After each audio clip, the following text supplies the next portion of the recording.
اٹھا کے کھانا دے دیا نام خدا، اٹھا کے کھانا دے دیا نام خدا، افطار روزہ پانی سے ہی کر لیا۔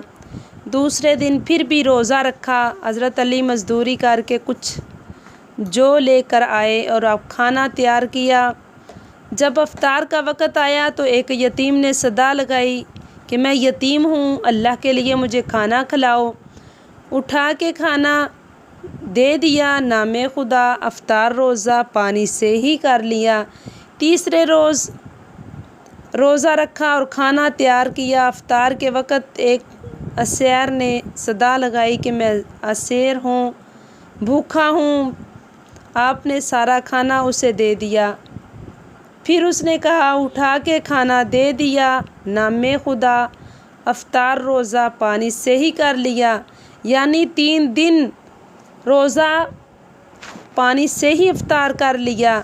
حضرت جبریل حضور اکرم صلی اللہ علیہ وآلہ وسلم کی خدمت میں حاضر ہوئے اور حضرت فاطمہ کی تعریف میں قرآن کی آیت نازل فرمائی، وَيُطْعِمُونَ الطَّعَامَ عَلَىٰ حُبِّهِ مِسْكِينًا وَيَتِيمًا وَأَسِيرًا، اور کھانا کھلاتے ہیں اس کی محبت میں، اور مسکین کو، یتیم کو اور قیدی کو۔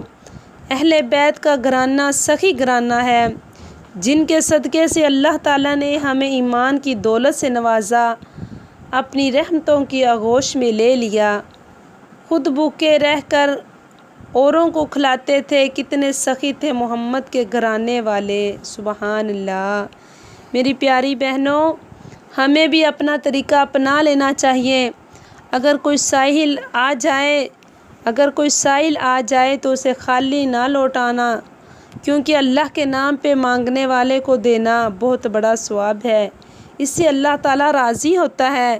بھوکے کو کھانا کھلانا، پیاسے کو پانی پلانا، بیمار کی عیادت کرنا، یہ کام ایسے ہیں کہ خداوند کریم کی رحمتیں نازل ہوتی ہیں۔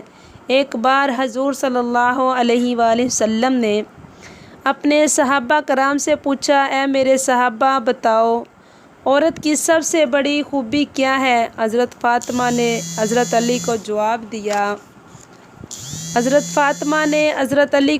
دیا کہ وہ غیر ضروری حضرت علی کو جواب دیا کہ وہ غیر مرد کو نہ دیکھے اور نہ کوئی غیر مرد اسے دیکھے۔ حضرت علی نے جا کر حضور اکرم صلی اللہ علیہ وآلہ وسلم سے کہا کہ آپ کی بیٹی نے یہ جواب دیا ہے، آپ فوراً تشریف لائیں، اور فرمایا، اے بیٹی فاطمہ، تیرا جواب سب سے اعلیٰ ہے، واقعہ عورت کی سب سے بڑی خوبی یہی ہے، سبحان اللہ۔ ویڈیو اچھی لگے تو لائک کریں اور سبسکرائب کرنا نہ بھولیں۔ جزاک اللہ۔